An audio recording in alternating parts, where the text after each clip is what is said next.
On this episode of ResiWeek, we talk referral foxholes, being cruise directors, and the U.S. Inflation Reduction Act. All this and more on this episode of ResiWeek. The network for the AV industry. What are you listening to? This is AV. This is AVNation. This is AVNation. This is ResiWeek, episode 343. Answer your phone. No. Support for AVNation is brought to you by Crestron. Welcome to this episode of ResiWeek. This is your weekly roundup of all the latest news and stories for the residential AV industry. I'm your host, Matt D. Scott for AVNation.tv. This week, I'm pleased to be joined by two of my longtime friends. First, we have my sister, Heather Sidorowicz. She is the president of Southtown AV. How you doing, sis? From across the pond, but not the pond that Giles is from, the pond called Lake Erie. It's a different pond. We can almost get there. Give it a couple months, we can walk. That's true. The other pond we're talking about is Mr. Giles Sutton. He is business development for Cedia, and he's over in the UK right now. How you doing, Giles? I'm doing well. Exactly. Yeah, another pond over here. So we're all over east this time, keeping it in, well, almost in the Commonwealth. Mostly. We could claim Buffalo. Mostly. I don't know if they'd put up a fight. We do have the nicer side of the falls, so you know. You do. Yeah, when you come visit the falls, you can walk on the American side. It's cool, but cross the bridge, you get a better view. It's cool. All right, let's kick this off with a story that comes to us from CE Pro and Richard Gleiks. Get out of your referral foxhole and start marketing. This is the CEO of Azion. He's saying it's time for CE Pros to start marketing their service. And more importantly, he makes a loud call to suppliers to reinstate and honestly just start doing some of their solid co-op marketing programs that they've had in the past. Read through the article. He talks about a couple of really good things, specifically that there are some expectations that we have going into, shall we say, some of the market conditions that seem to be coming up. No. That's Jaws for all you young folks. So co-op. You should explain co-op for all you young folks too. Yeah. So back in the day, when Heather and I were just starting out, and Giles was a wee babe. Yes, and when Giles was a wee babe, not yet doing anything. Manufacturers had this cool thing where they would take your sales and take a percentage of it and give it back to you to market their product. Shockingly enough, they actually participated in your success. If that's a shot across the bow, then take it that way, because that's what it was. They don't do this anymore, or they say they do, and they'll give you some web dev funds that don't really do anything, et cetera, et cetera, et cetera. Why did you pick that wormhole for me to go down, Heather? Too fun not to. That's true. It's going to get me in a lot of trouble. So as I said, read through the article. He does specify that it is time to start marketing your company. It has changed as far as the market sector. You can market really, really easily. Heather, it has been too easy the last couple of years. Heck, the last 10 years. Business has just walked in the door. There have been referrals that, again, are easy to get, easy to come by. There has been a fairly freewheeling spending of money in our industry and with our vendors. What do we need to do to refocus and start actively marketing to continue to build that sales funnel? Well, I love this question because I have been on years ago, before all of this happened, I was on the Cedia membership committee. And part of my world back then, Giles, were you on it with me? We were on it together. So you remember what we did is at one point we took a list and we called said list of Cedia members. And I can't tell you how many didn't answer their phone or didn't even have like an answering service. And if they did, they didn't call back. Or an AOL email address. Yeah. So as much as I love the concept of, yes, we should be doing better marketing, I just think that maybe we should step back and go 101, answer phones, call back people. And the easiest way to get more business is contact your current clients because they could always need more. I think that in our industry as well, of course, there's the recession and all that talk of that recession. Some of these clients can or will be recession proof, depending on the types of businesses that they are in. So if I was concerned about more business, the first thing I would do is I would first start contacting my current clients and saying, hey, did you know we also do all of these other things? That is a really good point. And I will, maybe not proudly, but I feel no shame in admitting that I will not answer my phone ever. If I don't know you, I'm not answering. Right, but the company, they call the company line. Is there at least a company voicemail? Yeah, yes, there's company voicemail, et cetera, et cetera. If you leave a voicemail, you should get a call back. If you leave a Decent, discernible voicemail, I should say. Hey, I want to buy some stuff. No, if I can, you don't even need to do that. Just give me an actual number and a name instead of the, hey, I really would, that one, no. But yeah, text us, email us, whatever. We'll get back to you. Anyways, Giles, I do love the fact that he kind of harps on the vendor co-op because all joking aside, when I came into the Resi world, that was touted a lot, but I never saw it actually work in practice. I was told multiple times by multiple vendors who I will not mention that, oh yeah, we have a great MDF program, market development fund. And it's great. You know, you buy a minimal amount from us and we will start helping you with marketing and blah, blah, blah, blah, blah. And that usually amounted to, we will for free ship you some boxes of flyers. And that was it. It's a flyer. That was paper. It was a paper product, Heather. And you flip through it. It was like an iPad. Think an iPad, but like it physical folds. that when you flipped it, it actually folded. Yeah, it was crazy. Giles, can manufacturers do this? From both a tracking side, from both a marketing side, from a bandwidth side, from an investment side, is there any value in this for them really?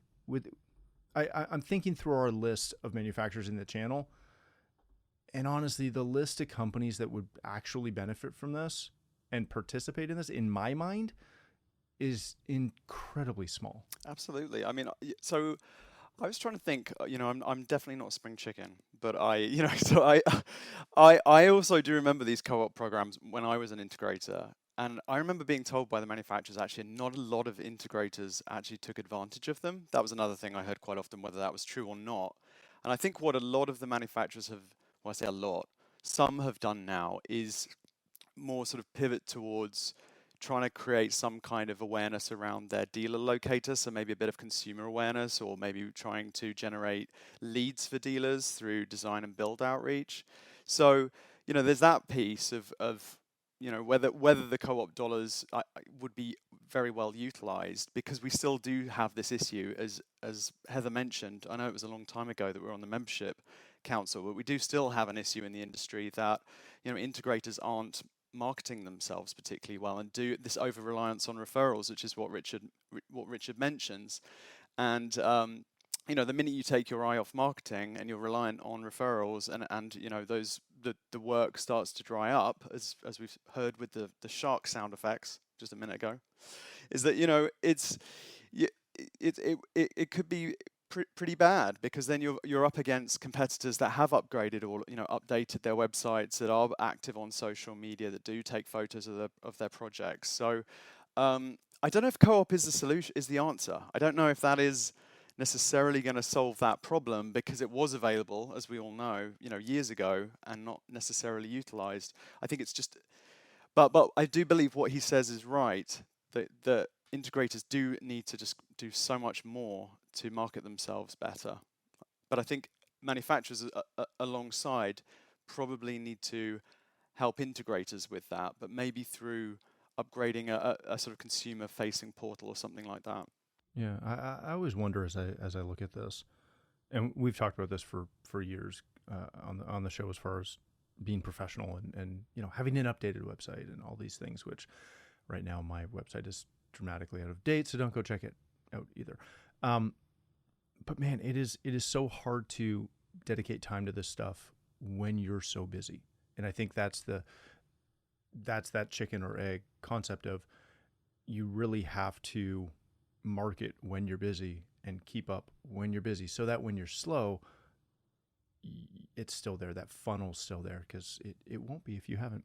Are you working on your business or are you working in your business? Yes. It's a tough one, right? Because we all want to be working on our business, but Henry Clifford's the only one I think is doing a really good job. Yeah, and we're going to talk about him in a second. But it is one of those things. There was a day, and this is pre-pandemic, where personally, I didn't do anything in the field ever on a Monday. Mondays were we did billing, we did all of those things, and we did marketing, we did that office work on Mondays. That's all we did, and we were able to allocate time on Monday to get all that accomplished, so that Tuesday to Friday we could haul on that stuff. And then, of course, you let that go one time for one little thing that you got to deal with, and it never comes back. So, yeah, that's fun. All right, let's change topics for a second, kind of. This comes to us from Residential Systems and the aforementioned Mr. Henry Clifford. Do you have a cruise director? Read through the article. He alludes to loving watching The Love Boat, which makes me realize that Henry is significantly older than I am. He's actually my age, so careful how old you talk about. No, he's definitely older than you. No, he's my age. No, he's He's totally totally older my than age. you. Take the compliment All and right, walk definitely away. older. Although he looks younger than all three of us. It's that running thing that he does, I'm sure. No, Giles looks pretty good over there. Yeah, Giles always looks good. It's annoying. That's why I don't take pictures with him anymore, because I look old.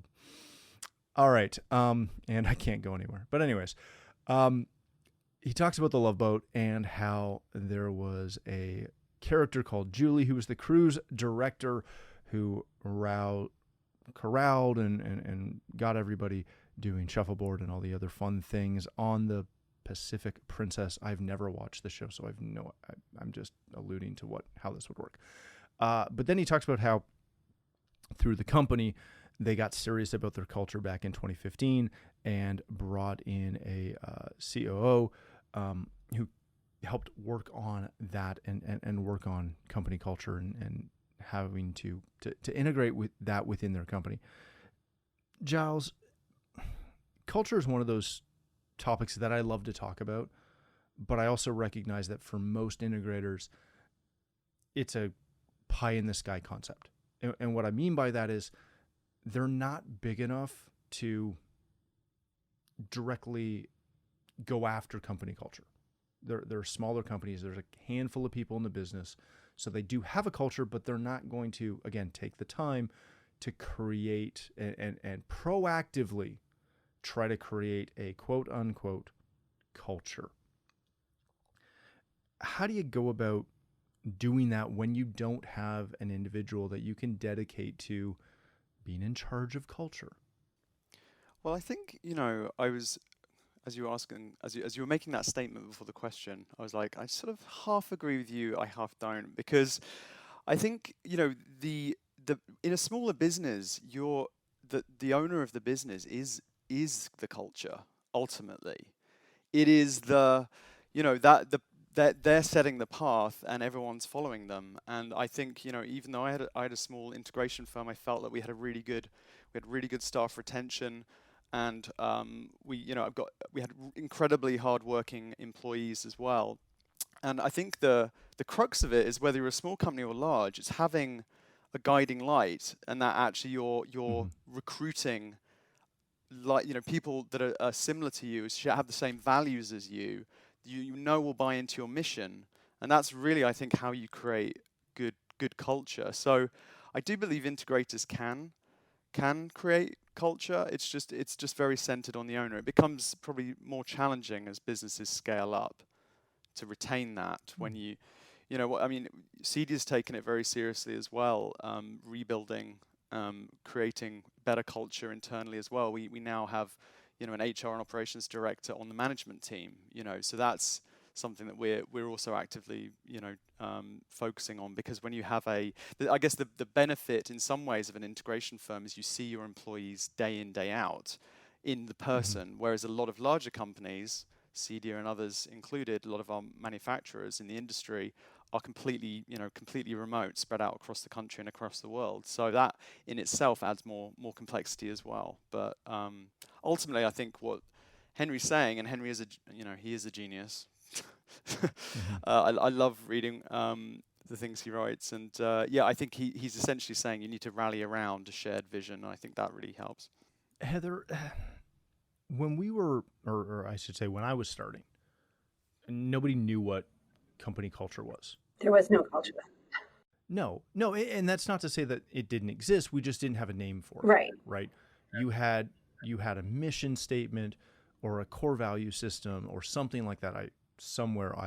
I'll have the legal pad, framework that we worked out way back in, 2000 for Omega of what I wanted it to be, my concept of where it would be, and hopefully I've either got there or exceeded it. But anyways, it is really hard to get beyond the esoteric great ideals.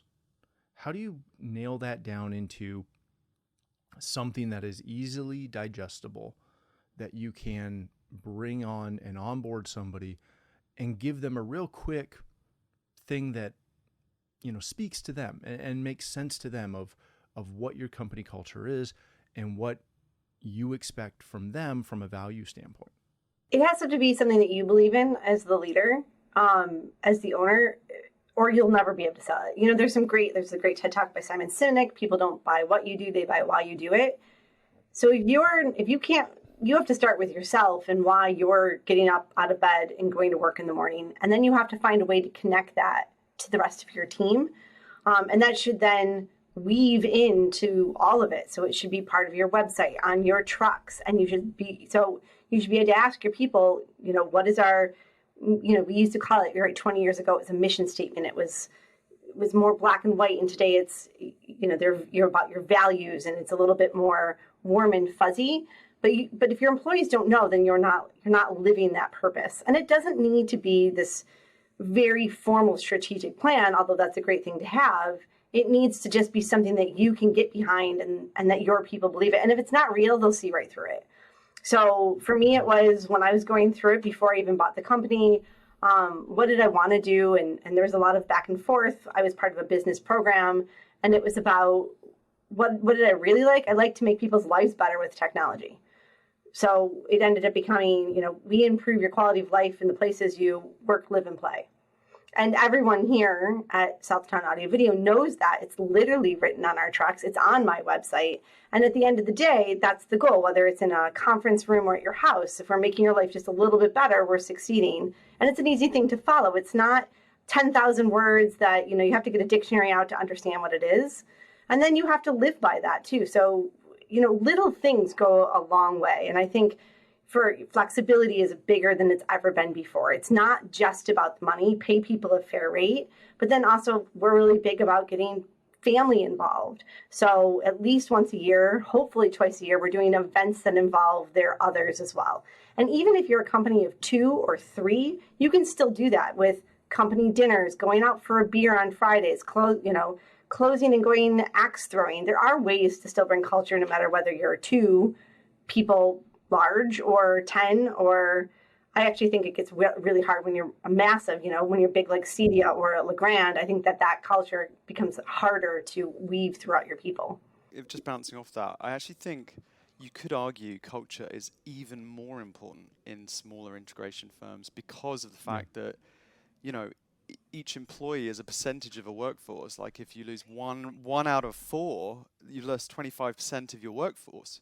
So actually, and we all know, even if you've got that rock star technician or that rock star project manager, the impact of losing that person. So even more so, smaller integration companies should take this seriously, because the research also shows, and this is I guess part of building a culture is investing in staff's professional development. Research shows that people also leave when they feel like their bosses aren't taking their careers seriously. They don't see a path, and actually, investing in staff's professional development is one way to solve that as well. So it is definitely one of those things where if you've got 50 employees and you have one, we'll just say a bad apple, somebody who doesn't fit in, they can kind of hide for a while. or for a really long time before you kind of figure it out. But if you have, 5 people and you have one person who doesn't really fit, it's noticed really, really fast. It will eat from the inside. Very much so. Very much so. All right, let's hit our last story of the day for a moment. This comes to us from Residential Systems and Ian Bryant, what the U.S. Inflation Reduction Act means for the custom integration world. There's a lot of places I could go with this, but we'll leave all the politics aside. There are a ton of clean energy provisions in this bill, which again, of course, only applies to the U.S. So of course, we've got a Brit, a Canadian, and one U.S. on to speak on this. I will speak for all Americans. Perfect. Great. Just what we're looking for.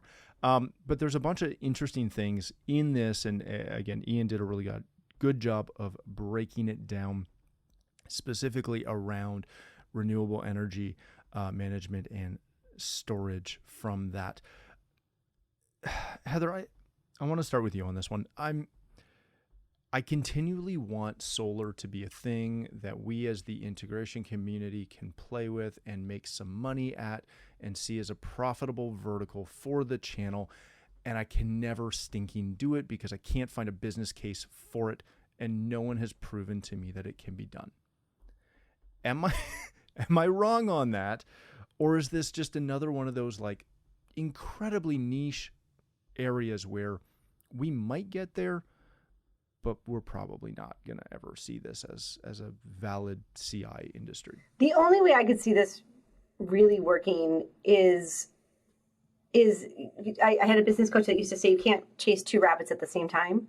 If you specialized in it. So if you're an AV integrator that specialized in integrating solar, then maybe if you had that concentration and you really did a deep dive, and then other AV companies you could work together in your local area. That's the way I could see it. But already, as you guys both know, as any AV integrator knows, one of the most difficult things about what we do is all the different things that we do. We don't just make a widget. You can't just advertise for a widget. You can't do a 30-second radio spot for a widget. How do you say you do all of these things? So to add another one on top of that, and solar. Heck, welcome to Southtown Audio, Video, and Solar. It becomes too much. But I could see if someone did kind of micro focus, and I've actually seen that through just AV companies locally, that you have certain AV companies that are having more specialties in one area. So you'll have more of a smart home specialty AV company. For us, it's more in the corporate AV market. I feel like that's spreading more so that we're bouncing back and saying, hey, this job is more for you. And they might say this job is more for you. So yeah, there's my answer. I like it. Giles, he also touches on the storage aspect and the battery aspect. There are a few vendors in our space that come out of our space that are in the storage market. Our company's been certified with one of them. And I saw the value, I saw the opportunity. I didn't find the clients that were willing to do it. This might change that a little bit, but I still view this as, or I should say, I'm concerned that this is still one of those areas where the mass market industries will take it over long before we get our foot in the door enough to matter. Am I wrong on that? So yeah, it's a bit of a can of worms. Diplomatically. It is a can of worms. Like, I love Ian's vision for the industry. I rarely disagree in the idea, that integrators should take a more central role in all of the technology within the home, and that's shared by other great thought leaders in the industry like Peter Aylett or Gordon Van Zuyden. That the integrators should take a holistic approach to and connected appliances become part of that. Energy storage, all the things mentioned in this article as well. And the question you just mentioned is is it because of the industry's maybe reluctance because of what Heather said, in that yes, of course, we've had our fingers burnt. The more you start to go into different technologies, the more likely something's going to go wrong, and your reputation is everything. And you upset a client by taking on something you don't know it inside and out, and you could damage your business quite significantly. So, is it integrators' procrastination that is actually meaning that others are going to come in and take that, and preventing the industry from being what some of the visionaries in the industry believe it could be? Or is it just like you said, that actually this is not our world. This is not, connected appliances are not a world. It's something completely different. Let me ask you something about that, and then we'll have to wrap. But I don't disagree with that logic. I think we should be essentially the bespoke people that come in and are, the key knowledge sources for all tech in the home, because we are the only ones who understand it from A to Z. I very rarely see integrators successful at getting people to pay for that. If they are not in the midst of a large project, I have a handful of clients that trust me enough they'll call me and ask us a question about whatever tech purchase they're about to do. But they're few and far between, and it's become one of those things where I don't even try to charge for that. We've become friends. We're friendly with that client. They do a ton of repeat business with us. It's just the cost of doing business. But they'll call and ask about what printer to stinking buy. Which, again, I may have the answer. I may not. But I don't see I'm having a very hard time seeing the business case for how you go about and bill someone to be like a technology interior designer. Is there one? And we just haven't figured it out? I'd like to hear what Heather thinks about it. No. I'd like to just do a No. That is the nicest pass the buck I've ever seen. Well, he is English. That's why he's an English, a Canadian, and an American. Who's going to be the nicest? It's not the American.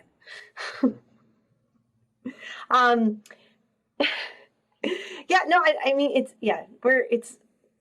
I'd be hard pressed. I mean, I think that there's a different, when people write articles, there's also a difference between when you do this for a living and you're living this and you're talking about it and you come from a different world from doing it. And so I love, the ideas and the outside the box concepts that we see in a lot of these articles, but the day-to-day is not as tangible as it does seem in the article.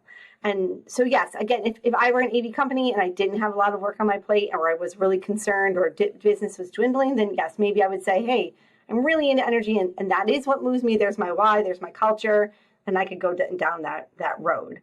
But, jack of all trades, master of none. I think that we need to be experts in our trade and our specialty. And I think that it does hurt you all over if you just try to say you can do everything. The best thing I ever learned in the 20 years that I've been doing this is it's okay to say no. It's okay to say, you know what, this is outside our scope or what we do best. And so we want to not take on your business, but here's someone who does. So I think that partnering with a solar company, if that's not your thing, is brilliant. And you can pass business back and forth. But unless it's going to be something you're great at, don't dip your toes in it. What she said. Wise words. All right, let's leave it there. Thank you both so much. Giles, if people want to connect with you, learn more about CEDIA, get registered for CEDIA education, expo attendance, all that fun stuff, where can they do that? CEDIA Giles on Twitter or on LinkedIn, just Giles Sutton. Excellent. Thank you, sir. Heather, if people want to connect with you, learn more about Southtown AV or any of your writings and ramblings, where can they find those? Twitter is tech_chi, as in a balance between life and technology. And Heather Sidorowitz over on LinkedIn. Thank you again for joining us. If you'd like to connect with me, you can find me on Twitter as well, at Matt D. Scott, and most other social platforms. But more importantly, please visit AVNation.tv, where you'll find this show as well as a wide variety of other shows with all the verticals that we cover. When you visit the website, please take a moment to check out our supporters. We are extremely thankful for their support and ask that you check them out as well. Thanks again for watching. That's all the time we have for this episode of ResiWeek.